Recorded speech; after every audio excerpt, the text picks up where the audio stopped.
Je veux que tu me bouffes la chatte. Tu rêves, c'est dégueulasse. Pourquoi t'essaies pas, hein?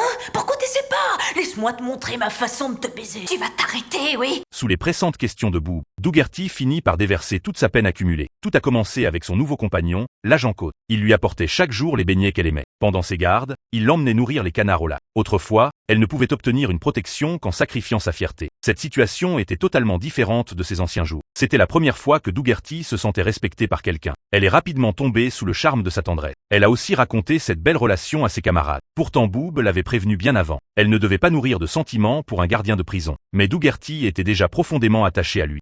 Et peut-être que si la prochaine fois tu lui suces la queue, on aura droit à une glace. N'importe quoi. Peu de temps après, Coates se retrouve dans des ennuis. Il a raté l'appel de rassemblement, parce qu'il avait fait un détour pour acheter de la glace à Dougherty.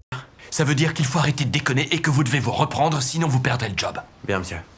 Il a rejeté toute la faute sur elle. Le lendemain, au bord du lac, Dougherty essayait encore par tous les moyens de lui plaire. Elle s'est même allongée sur le sol en imitant un chien qui réclame de la nourriture. Mais Coates voulait aller encore plus loin dans ses humiliations. Il lui ordonna de prendre la nourriture avec sa bouche. C'est tout glissant et tout mouillé. Désolé. Je ne comprends que la langue des chiens. T'es un chien qui joue à va chercher avec une chienne, c'est débile ton truc. J'ai dit va chercher, détenu. Il regardait Dougherty ramper dans l'humiliation, savourant pleinement le sentiment de contrôle qu'il exerçait sur elle. Il a ensuite essayé de la contraindre à se donner à lui pour lui plaire. Dougherty refusait de se sacrifier davantage pour céder. Coates est aussitôt submergé par la colère. Il lui a reproché l'intégralité de sa sanction. Dougherty tentait d'apaiser le conflit, mais l'homme avait perdu tout contrôle de lui-même. Il l'a tiré brutalement dans sa camionnette. C'est ça que tu me demandes en fait. C'est pour ça que tu me supplies depuis que je suis là, hein. C'est ça que tu voulais, hein. C'est ça. C'est ça.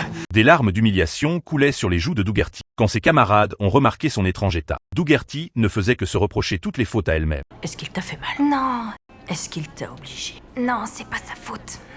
Ses aveux ont mis Boob bordel. Le soir même, Boob lui rend visite avec des friandises. Sous ses questions répétées et ses conseils, Dougherty finit par baisser toutes ses défenses. Je veux que ça s'arrête.